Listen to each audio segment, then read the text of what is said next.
Hello students, it's Anuradha ma'am here. Welcome to my YouTube channel make concept easy. आज के video lecture में class 12 accountancy को continue करते हुए एक मोस्ट इम्पॉर्टेंट टॉपिक एक्सप्लेन करने जा रही हूँ, जो आपके सीबीएसई एग्जाम में पूछा जाता है 3 और 4 मार्क्स के लिए। टॉपिक का नाम है issue of shares for consideration other than cash. अब मैं ले रही हूँ question number 38। Question number 38 is 2000 equity shares of rupees 10 each were issued to Moon Limited, from whom assets of rupees 25,000 were acquired. Past journal entry। देखो, moon limited से एक asset purchase की गई है 25,000 रुपए की और उसे 2000 इक्विटी शेयर्स इश्यू किए हैं। पार पर एक शेयर की वैल्यू है 10 रुपए। देखो, इस क्वेश्चन में बच्चे कंफ्यूज हो जाते हैं कि जो डिफरेंस आएगा वो सिक्योरिटीज प्रीमियम का है या फिर कैपिटल रिजर्व का। देखो, कंफ्यूज होने की बिल्कुल भी जरूरत नहीं है, मैं आपको कंसेप्ट क्लियर कर देती हूँ। सबसे पहले तो आपको पता होना चाहिए मून लिमिटेड कौन सी कंपनी है, वेंडर कंपनी है या परचेजिंग कंपनी। ये वेंडर कंपनी है। वेंडर कंपनी की बुक्स में हमें जर्नल एंट्रीज पास नहीं करनी, इस वजह से मैंने लिखा है सिर्फ ऊपर जर्नल। देखो, मून लिमिटेड से एक कंपनी ने एसेट परचेज की है। एसेट की वैल्यू है 25,000 रुपए, ठीक है। लेकिन वो कंपनी उस एसेट के बदले कैश पेमेंट नहीं कर रही है। कंपनी क्या कर रही है, 2000 शेयर्स इश्यू कर रही है और एक शेयर की वैल्यू है 10 रुपए।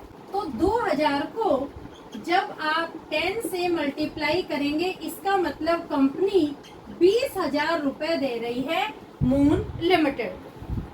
देखो, एसेट खरीदी है 25,000 की और उसे दे रही है 20,000 रुपए शेयर्स के थ्रू। तो यहाँ पर कंपनी को 5,000 रुपए का फायदा हुआ है। मैंने आपको पिछले क्वेश्चन में भी बताया था कि जब परचेजिंग कंपनी को कोई एसेट परचेज करने में या बिजनेस परचेज करने में फायदा होता है तो उसे हम हमेशा कैपिटल रिजर्व में क्रेडिट करते हैं। तो यहाँ पर जो बैलेंसिंग फिगर आएगा वो होगा कैपिटल रिजर्व का। आप बैलेंसिंग फिगर को सिक्योरिटीज प्रीमियम में तो दिखा ही नहीं सकते, क्योंकि यहाँ पर जो शेयर्स इश्यू हो रहे हैं वो पार पे हो रहे हैं। 10 रुपए का शेयर है, कंपनी 10 रुपए में ही इश्यू कर रही है। तो यहाँ पर जो फायदा हो रहा है वो होगा कैपिटल रिजर्व। तो अब हम पास करते हैं जर्नल एंट्री। फर्स्ट एंट्री होगी asset account debit to Moon Limited account. देखो, एसेट कितनी की परचेज की है, एसेट परचेज की है 25,000 की। मून लिमिटेड को कितने के शेयर इश्यू किए हैं, 20,000 रुपए के शेयर इश्यू किए हैं मून लिमिटेड को। तो मून लिमिटेड के सामने लिखेंगे आप ₹20,000।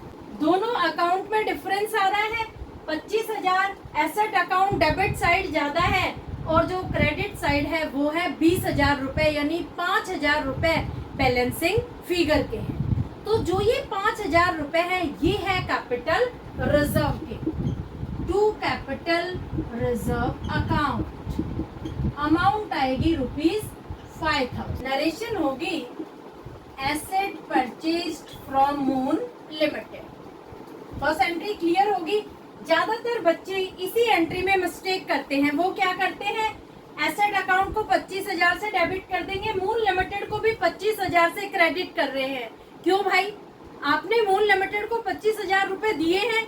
नहीं दिए, तो आप मून लिमिटेड में 25,000 कैसे दिखा सकते हैं? मून लिमिटेड को आप 2000 शेयर दे रहे हैं, एक शेयर की वैल्यू है 10 रुपए, यानी 20,000 रुपए के शेयर आप मून लिमिटेड को दे रहे हैं। तो आप मून लिमिटेड में दिखाएंगे 20,000 रुपए। इन दोनों को जब आप माइनस करेंगे तो 5,000 का बैलेंसिंग फिगर आ गया। तो जो ये बैलेंसिंग फिगर है ये है कैपिटल रिजर्व का। तो आप 5,000 रुपए जो डिफरेंस है उसे लिखेंगे कैपिटल रिजर्व अकाउंट में। कईयों को मैंने देखा है कि वो 5,000 रुपए दिखा रहे हैं सिक्योरिटीज प्रीमियम में। सिक्योरिटीज प्रीमियम दिखाना ये टोटली रॉन्ग होगा। तो क्वेश्चन के कंसेप्ट को आप ध्यान से समझना, फिर आप क्वेश्चन को सोल्व करना। क्लियर? अब पास करते हैं सेकंड एंट्री। यहाँ पर तो पेमेंट जनरेट हुई है, हमने पेमेंट नहीं की है। अब हम कर रहे हैं पेमेंट यानी इक्विटी शेयर कैपिटल को हम अरेज कर रहे हैं।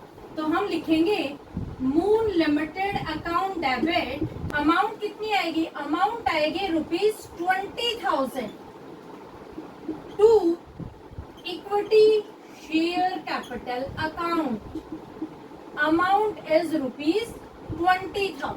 नरेशन लिखेंगे 2,000 शेयर्स इश्यूड एज कंसिडरेशन, ये होगी इसकी सेकेंड एंट्री। इस क्वेश्चन में आपको सिर्फ 2 ही एंट्री पास करनी है। होपफुली आपको क्वेश्चन का कंसेप्ट क्लियर हो गया होगा। ज्यादा से ज्यादा बच्चों को ये क्वेश्चन शेयर करना, क्योंकि इस क्वेश्चन के सॉल्यूशन में ज्यादातर बच्चे मिस्टेक कमिट कर रहे हैं।